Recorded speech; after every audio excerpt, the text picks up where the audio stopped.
what flying has taught me is actually how to manage risk. Because this is the one thing you don't want to screw up on, right? The takeoff is the only optional part.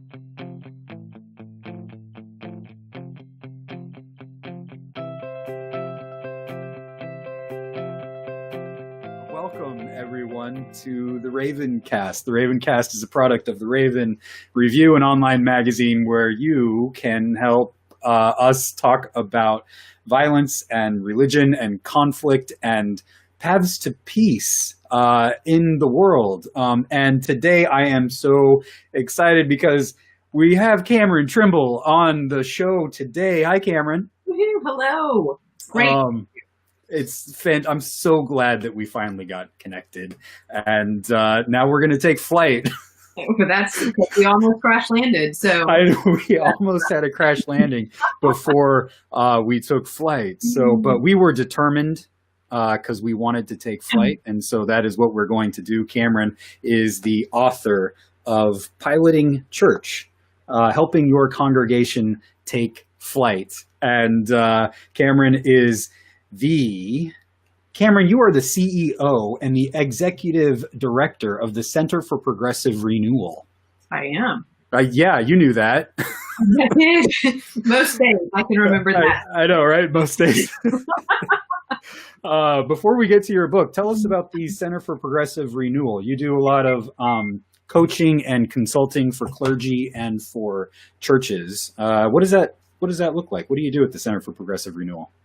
So we began about 10 years ago as a kind of experiment in mainline church, primarily, to create a play space, if you will, for entrepreneurial leaders, anyone who wanted to start new churches, which is my background, or anyone who wanted to renew a congregation, which is now also my background. Wow.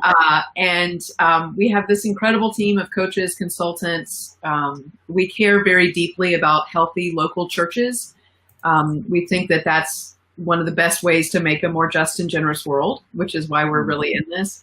I'm a UCC pastor. My background is also United Methodist, so I've got a real passion for what happens at the local church level, though I've served at the denominational level and now as a national church consultant for a lot of years.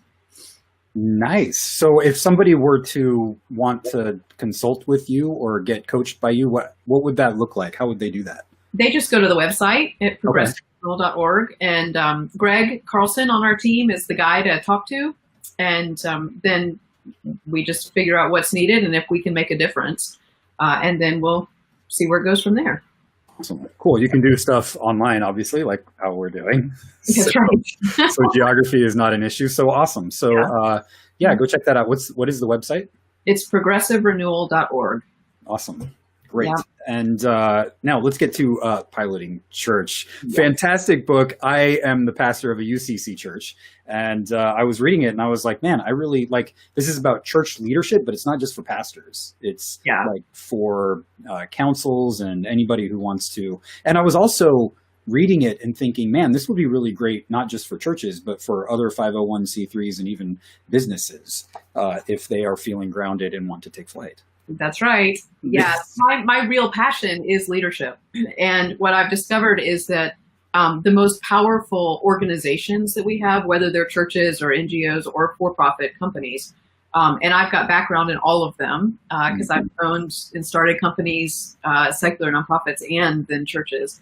What I've discovered is that when you see an organization working really well, it's almost always because the leadership that is driving it is healthy and is in alignment and is grounded and has done the internal work needed to lead that organization solidly. So I've now become incredibly passionate about investing my life energy in what I call conscious leadership, and that is leveling up our leadership game so that as we're leading these congregations forward in particular, we're making a real difference, a meaningful difference in our communities. Wow, that's good. You have put together two of your passions, yes, piloting and church together, because as I saw the title and I was like, oh, that's interesting. And then as I was reading it, I was like, oh, that's That is really good. That works really, really well. How did you get interested in being a pilot? Well, in fact, I should just go ahead and confess that the main reason I wrote this book is because what I really like to talk about is aviation.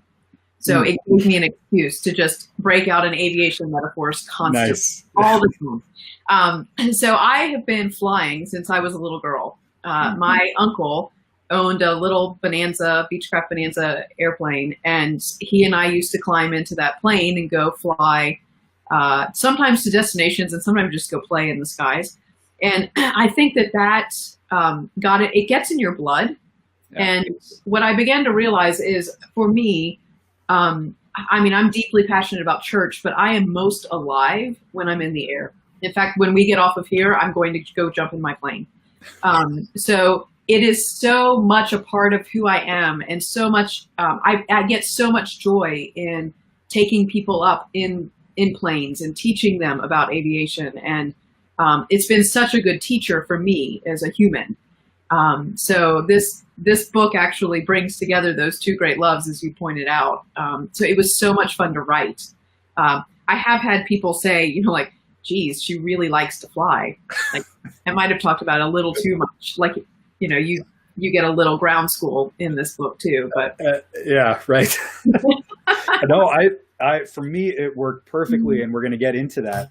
But how did you get interested in church? Was church a big part of your youth growing up, like piloting was? It was a little bit. I grew up in a family that we would occasionally go to church, and then as I grew older, I got more and more involved in that. And I tell a story that a couple of years ago, I was going through a box of old photos of my bedroom when I was growing up, and it had not occurred to me until I saw these photos that, like normal human beings, normal teenagers have like posters of, the teenage heartthrob of the day, or, like the bands or whatever you're into.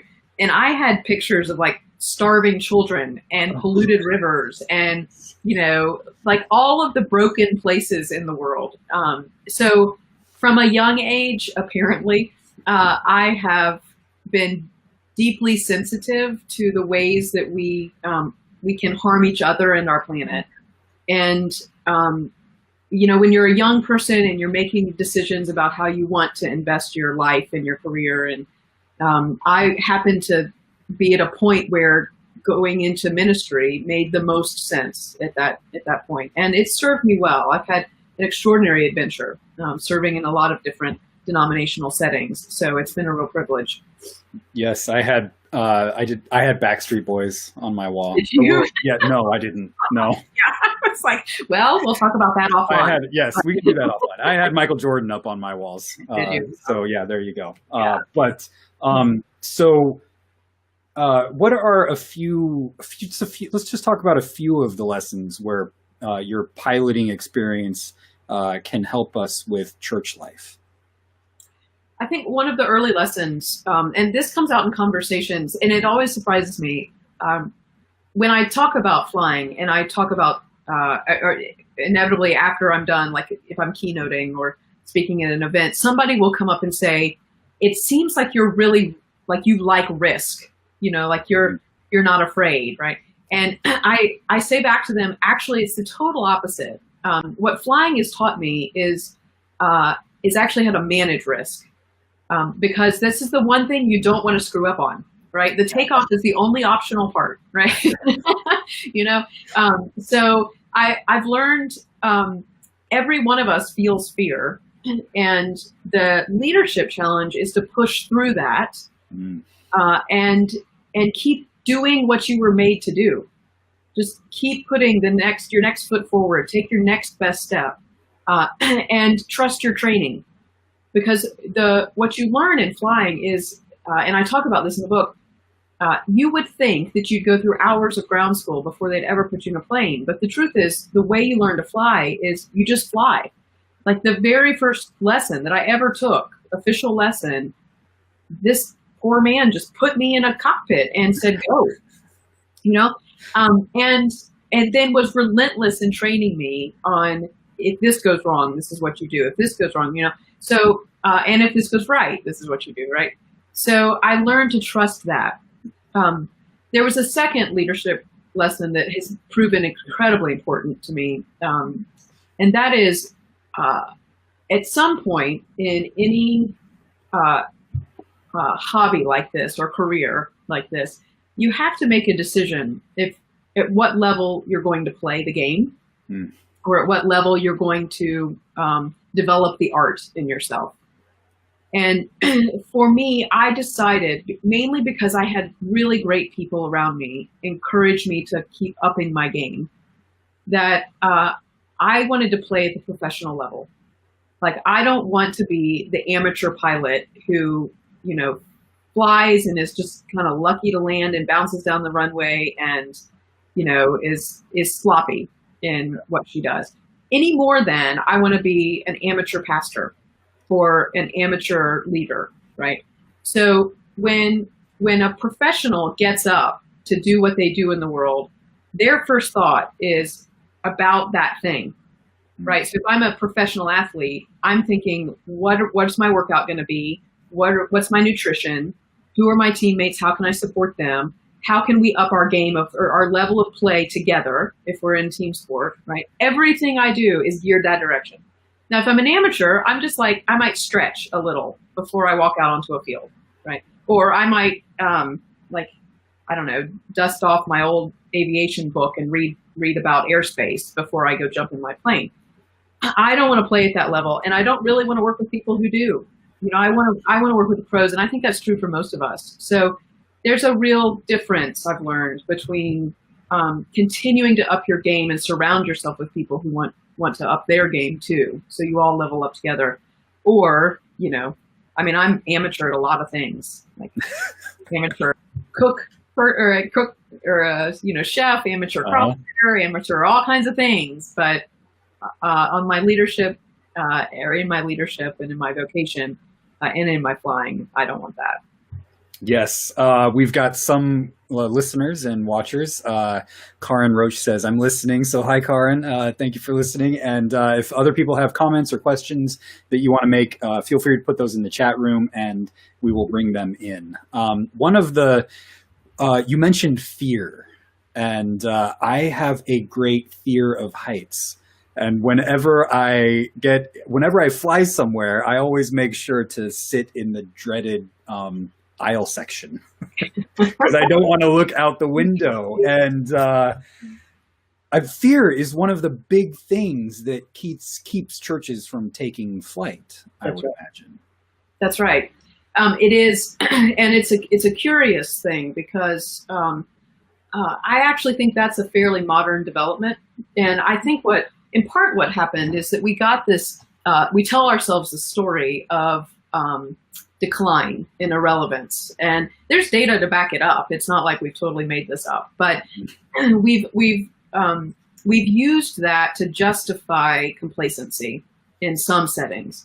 And that kind of narrative creates a certain level of paralysis. So, I actually learned this lesson from a psychologist named Virginia Satir, who was one of the leaders of family systems therapy. And she talks about what it means to have self-esteem.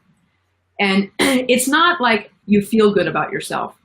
What she means is that you are so in tune with what you're created to do. And you're so honest about that. And you have such deep integrity within yourself in your offering that to the world, that when you offer it, the power of it does change the game. And I think what's happened in so many of our congregations is that we've lost our self-esteem. We've abdicated some of our integrity. We've forgotten why we exist. We don't realize or don't recognize the difference that we can make in the world. And so what we've started to do is just maintain institution for lack of a better thing to do. And I think one of the opportunities we have right now, especially as we're deconstructing our systems, which I reckon there's enormous grief in that process, but then there's a huge opportunity, is that we get to pioneer a new age here. And if we can recapture our authenticity, our relevance, our reasons for being, and why it matters that we have healthy congregations, I think we've got an enormous future in front of us. What is our reason for being as churches? Well, I mean, most simply put, I think that churches, at their very best, create loving people. Like, I think when you go to church or when you're in a Christian community, you should look a little more like Jesus at the end of the day, right? You should be a little kinder, a little more compassionate, a little more at peace in yourself, a little clearer about who you are and whose you are. And then the outcome of that, the evidence that we could see from that, is that we make our communities more just and generous. So, like, my obsession is, I don't know why we need so many mainline churches, or churches, period, unless in every single place one of those churches exists, the quality of life for the people living in those communities is on the rise. So, like, imagine if everywhere there was a United Methodist church, or everywhere there's a Presbyterian church, we could promise the community that the quality of life for the people living around that church would be on the rise, that we would be as obsessed about crime rates as we are about attendance, and obsessed about graduation and employment opportunities as we are about giving, right? It's that turning ourselves inside out. I mean, I think in doing the ministry and mission, I think there's I think that's our future. It's one of the things that I love about your book is that you have this really hopeful and inspiring tone to it. And you say that one of the issues is that churches need to dream bigger. Yeah. And I see this in what you're just saying is like the kind of like part of the reason that we've come to exist is to just exist. And right. The institutional building and stuff and keeping up with all of these, it's a lot of money to keep the building up. That's right. That's right. And how do we dream big amidst, I mean, hey, like we live in strange times, right? And we do, though not as strange, I think. Well, I suppose it depends on how we define strange. Yeah, right. Yeah, I think actually we know a little more than we give ourselves credit for, as far as the shifts in how people gather, the shifts in what people are looking for, the shifts in how we can contribute as people of faith. So there are a few thoughts I have on this.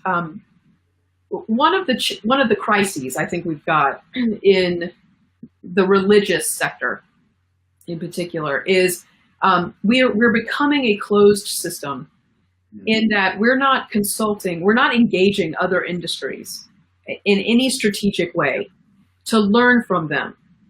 And so what we're doing is, like, I used to have a landscaping company, and I often joke that it never occurred to me to go to another landscaping company that was going out of business and ask them how to run mine.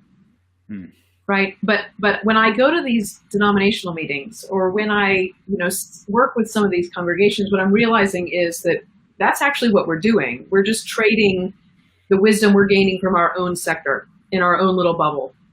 Now, other work I do in the world has me out in a lot of other different places. I'm in major tech companies doing work there, and I'm at major corporations doing, work in the business sector and the financial industry, et cetera, and law enforcement. When you can access that level of cross-pollination, the ideas that come to you are just natural. They become obvious, and they become innovative in your space. So my first plea to religious leaders, regardless of where you're located in the system, is like, get out more. Go gather some ideas, go meet cool people, go have interesting conversations, because it sparks your own creativity. It's how you level up. And so I would say that's really our starting place for how we dream bigger dreams. The second thing I would just simply add is, and then believe we can live into them. So we can at moments have a very negative and pessimistic view of our future, and that's unhelpful. So, believe in your own possibility, and then work towards that. instead of sitting and offering critique of everyone else who's trying to really make a go of this. And we're all having fun doing it. Yeah, there is a lot of pessimism about the church dying. Yeah. It's one of the things that just kind of weighs me down as a young-ish pastor, I guess, is this narrative that all of these churches are supposed to be dying. It's just, as you say, it's self-defeating. And I see so much hope, as you do, in part developing relationships with other people outside of church. It's never helpful to isolate ourselves. And also, just like part of piloting or part of being up in a plane, even though it freaks me out sometimes, is that you get this expansive view of the world, right? It's so much bigger than our, I don't know, fears, our problems. And that's, in a sense, what God is all about, right? Giving us some kind of there's something bigger going on here. And if we just get in the plane and go along with it, it's going to be okay. But instead we get all of this fear about it. So. Right.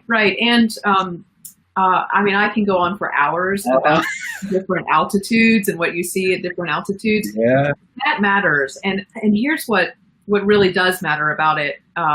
That I just want to plant this seed in your listeners' minds. What we have to understand is that everything is already in relationship. So what's on the ground is already in relationship with what's at 30,000 feet. It's just that we can't always see it. So when something's not working, the wise path is to either go up or go down, but shift your viewpoint so that you can begin to see new ways things are in relationship that then open up new possibilities for you. So let me give you an example. It could very well be that probably 75 to 85% of mainline congregations will close in the next, let's say, 50 years, maybe a shorter time period, right? Because the way they're structured is a little bit like a BlackBerry trying to survive or thrive in a iPhone or whatever is to come. I'm scared of what is to come, but whatever is to come kind of world, right? Now, the BlackBerry still works, like it still functions, kind of, sort of, but nobody's maintaining it, right? There's no new infrastructure coming online. Like that's not our future. We know that, right? But if we can strategically let go of that technology and embrace what is coming to move resources, to move assets, then as we begin to see how all this is in relationship, we make better decisions about how we invest in our future. What do you see as coming? So I see I see local churches still continuing to thrive. I think a lot of local churches, there's powerful vitality there. And because they're so close to the ground, literally, their capacity to do the good work of the gospel is easy to live out, or easier than in some other places in denominational structures, right? I also see the deconstruction of denominations, and I wish we were being more strategic about it. Right now it's happening haphazardly, and we're seeing sort of tribalism break out, where it's really based on relationships and what can be negotiated right now. There is no 50 to 100 year vision in operation that I can see at the moment, right? So I see all of us individuals still wanting to be deeply loving spiritual people, still wanting to engage in this way of life, and not needing to join a thing necessarily. Not necessarily needing a building all the time, though I think they're very helpful some of the time. I know I see clergy are going to have to get reoriented into this new world and the role that they play as facilitator instead of resident expert. But what I do see ultimately is a pretty bright future. But it's going to get worse before it gets better. Okay. Great news, we get to preside over that. Yes. It's going to be amazing. We get to fly into that. And Karin has a question that I think is also going to lead me into my next question. I'll go with Karin's though. So how do you convince your church community to let go and move in a different direction? Well, it's never easy, is it? The way I tend to think about this is that there are some of us in the world who are willing to make major change because we can see a vision of the world that we like better than what we've currently got.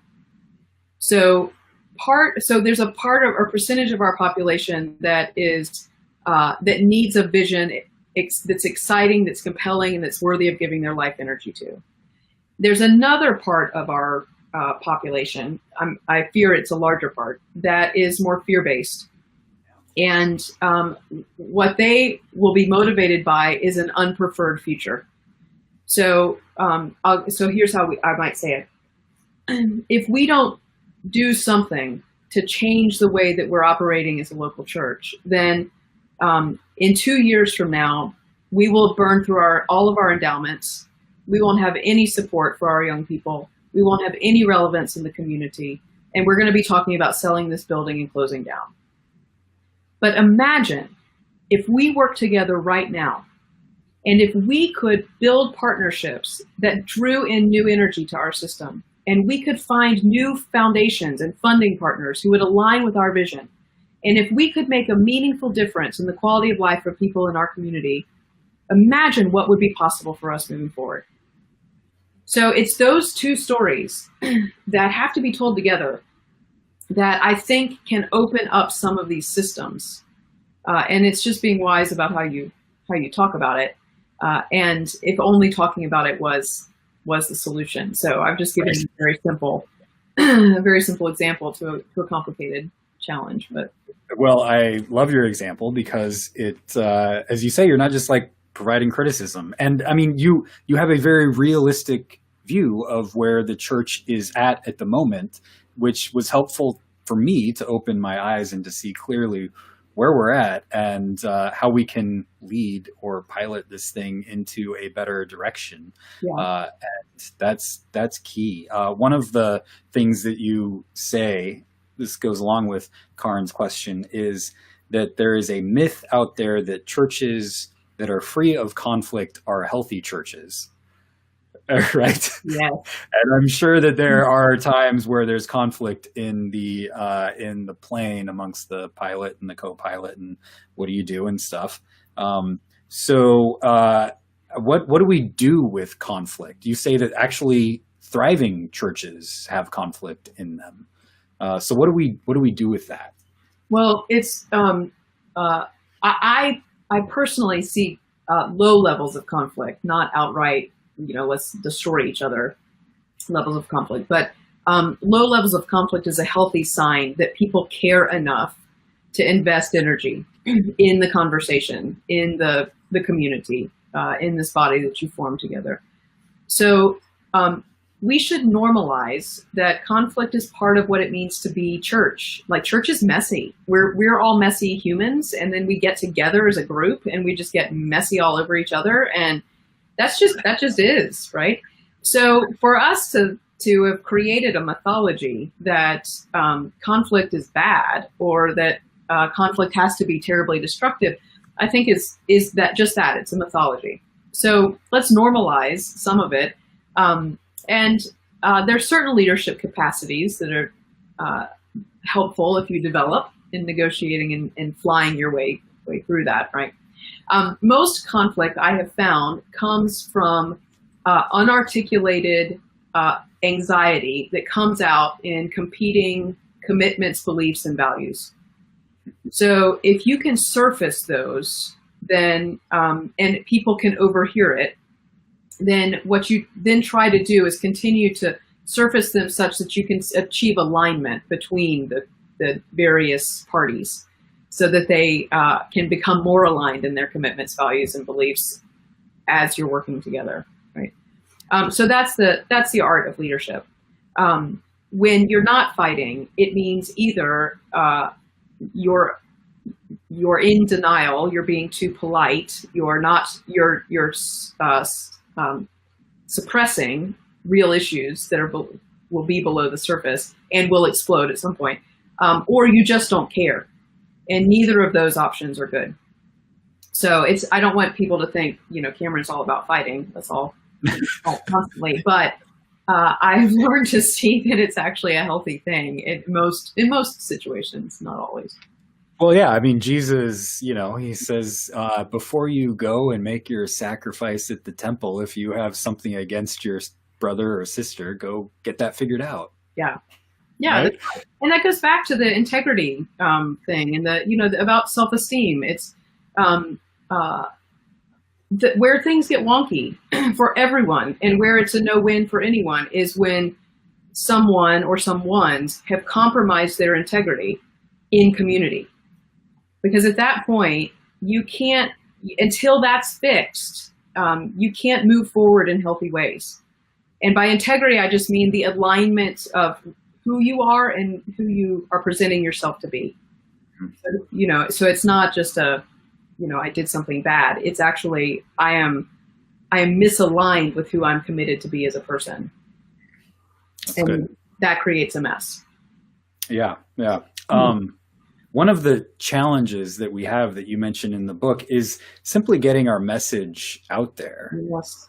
And this is one of the things that I find particularly difficult for Christians who identify as progressive. Yes. Because we tend to it comes with some kind of shame with being Christian. And I have blamed other Christians for ruining Christianity for me. And I don't want to be one of those Christians, right? And Yep. so how do we get the message out there? That's one of the big things. But also, how do we get the message out there without demonizing other Christians who have ruined Christianity? Yeah. So I'm with you in that. I totally feel that pain. I will confess on Facebook to the world that there are moments when I'm tired and in an airport and someone asks me what I do for a living, and I tell them I'm in the nonprofit turnaround business instead of telling them I'm a pastor, right? So we should start by acknowledging that the brand of Christianity is damaged. It just is. And it is uncomfortable for us to wear. Now, the question is it irrevocably damaged? Is it, has the evangelical theology, which our national media seems to really be obsessed with, is that message so powerful that in fact it's causing so much damage in the world that we may not be able to fix that? So if that's the case, then that's a different kind of work, and that's going to require a different level of bravery on all of our parts, and that's a different conversation that we should have. Mm-hmm. But in the interim, while we're discerning if that is the case, at the very least, we should be working on two levels. The first level is we need a national media strategy. The reason that the theology that gets promoted in the world does is because there is a whole machinery, a whole infrastructure that exists that gets out theological talking points to charismatic speakers who are intentionally invited onto national news outlets to spew some stuff that makes the rest of us terribly uncomfortable. Now, let's be as wise as serpents and as innocent as doves in this. Let's level up our game. So we can play that same game. We have an equally compelling message that is far more redemptive, that is far healthier for the common good, that could actually save our planet. Like there's never been more at stake in our kind of theology, which is just and generous and collaborative and for the common good. Our kind of theology needs to get out there, or we're headed towards an outcome that's terribly devastating for all of humanity and our planet. So we need to get serious about what is our national approach to this. Who are the leaders we want to promote to the major news outlets? What are the talking points after every major event? And we possibly want a person of faith talking points need to be distributed. We need to be organized. And in every one of our communities, faith leaders need to step up to getting their voices out into their media outlets locally. Now, I don't mean clergy do. In most of my writing and most of my work, I don't make distinction between clergy and lay leader. Every one of us is a faith leader. And if you're interested in being a public leader, then I'm talking to you about this. One of the most valuable encounters I ever had was with a guy named Mackie Alston, who taught me how to create a messaging triangle. And what the discipline he instilled in me is that every single time we have a major thing happen in a community, I instantly go and create a messaging triangle, whether I need to or not. That you figure out your core message, then you figure out a supporting scripture, you figure out supporting statistics, and then you figure out a supporting story. So that if you have the chance to get to speak on television or on the radio or in a podcast or write an op-ed, you've already done the work so that you're ready to do that. So we've got to be ready to step into the opportunities that come our way. That messaging triangle that you have in the book, that was worth the price of the book. Those like 3 or 4 pages that you had in there, and everything else in the book is fantastic too. But that was like a really practical, here's how you do it, here's how you get the message out. And for me, that's like one of the most important things that we need to do is get our message out, because for too long, we progressives have been hiding it, and it's doing nobody any good. We don't have time to hide it anymore. So that's right. So thank you for that part of your book in particular. What gives you, in your work at the Center for Progressive Renewal, what gives you hope? A number of things. One is, again, we have the privilege of working with congregations who care, who want to level up. So they may be in trouble. They may be very fragile. They may be looking at closing, but they care enough to reach out and to invest and to most of the time do the hard work. And I'll just be blunt, if they're not willing to do the hard work, then we cancel the contract, right? Like life is too short, and we don't want to waste their money, and we don't want to waste our time. So we get to work with leaders who are starting new ministries and who are dreaming of new technologies, if you will, that we could use to help people be more loving and kind and look a little more like Jesus. And sometimes that looks like a congregation, and sometimes that looks like an app or a VR goggle space, so like we get to work in a lot of cool different environments. And then we get to work with really strong churches, 2,000 or 3,000 member or 8,000 member churches that are trying to figure out how they serve as a cathedral, in a sense, to support other congregations. How do they expand their reach and their impact? So getting to work in systems that dream like that, that's great. And then we're working with a lot of congregations who are facing they're facing their death, possibly, unless they want to rewrite a story. And that's part of the work that we get to do with them. So ultimately, it's pretty cool work. That's awesome. Yes. I mean, like, I'm not going to complain. And it's across so many denominations. So that's the other fun thing, is like, it's not just one tribe. Like, we get to work with everybody. And that gives us a good perspective of what's really going on. That's cool. So you tell a lot of stories in the book, which makes it very engaging. One of the stories you tell near the end is about 9/12, the day after 9/11, and what happened, and especially in Canada. That's right. Yeah. And so much of our memory of 9/11 is just the tragedy, which is important to remember. But amidst the tragedy, there were stories of hope and love and living out the way of Jesus, as you've been talking this whole time. So can you tell us about that story and why it was important to add to this book? Well, there's a musical that's been out now for a little while. It's called Come From Away. And the reason it's so dear to me is because one of the lead characters in it is a female pilot named Beverly Bass. She was one of the first female pilots at American Airlines to fly I think it was the 777. The story is about what happened on 9/11 and her needing to do things like first discovering that the airspace in the United States had been closed, and then needing to find a new location to land. And then this little tiny place called Gander, and she's got to land this huge plane with 200 and something people on it on a runway that's barely long enough and whose concrete is not built to hold a plane that weighs that much, right? And so she has to do things like dump fuel over the ocean, which is regrettable if you're an environmentalist. But think through all of those kinds of things. And then so they get through this, and then they realize the enormity of what's happened means they're going to be in Gander for a little while. And so they form a community. It literally doubles Gander's population overnight.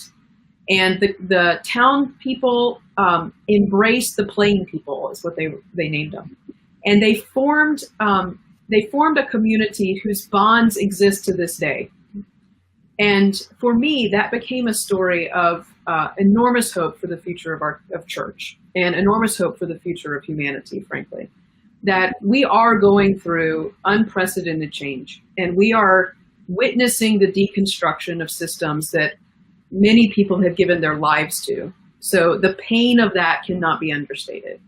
And we also have the opportunity now, through the relational networks that we can form and through our shared common commitment to building a more just and generous world, we can architect a different kind of future, a 9/12 kind of future that is honest about who we are, what we are, and is committed to building a future that is for the common good. So I do think that the church with the big C is at a tipping point.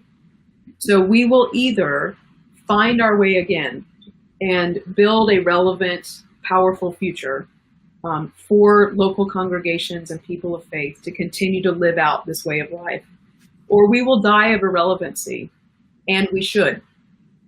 So today is the day. Like, I think the decisions we make in these next couple of years determine we will be 50 to 100 years from now. So no pressure. I'm totally in it with all of you. Yeah. I love it. It's the reality that you put forth in the book. And it's a fantastic book. I highly recommend it. I think it would make a great book study for churches. It is filled with the reality of the present situation, and also filled with hope and inspiration about how we can pilot this thing forward. So, Cameron, thank you so much for being here today. It's great to be here. Thanks for interviewing me. Yeah, absolutely. And if people want to keep up with your work, how can they do that? Well, they can like me on all the social media things. So, Facebook, LinkedIn, Twitter, all that. And then go to progressiverenewal.org and you can find me there. Fantastic. Thank you, everybody, for watching. And you can stay up to date with the Raven Cast on the Raven Foundation Facebook page, and also at the Raven Review at ravenfoundation.org. And you can find a recording of this video there in the next few days. And so, hey, why don't you share it with some of your friends? Because Cameron brought us some awesome stuff in this video. So go ahead and share that with your churches and your friends. So, and get the book, Piloting Church, wherever great books are sold. Awesome. All right, everybody. Take care. Bye-bye.